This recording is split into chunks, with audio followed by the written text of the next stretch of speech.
أعوذ بالله من الشيطان الرجيم. بسم الله الرحمن الرحيم.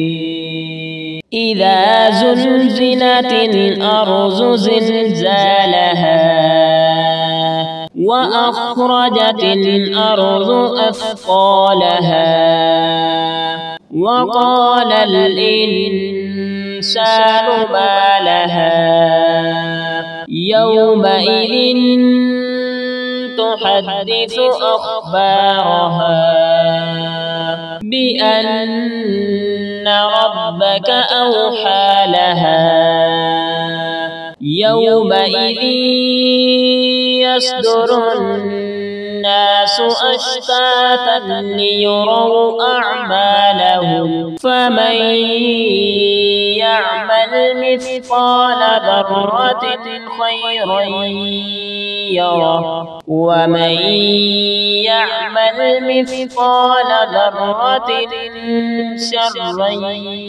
يره.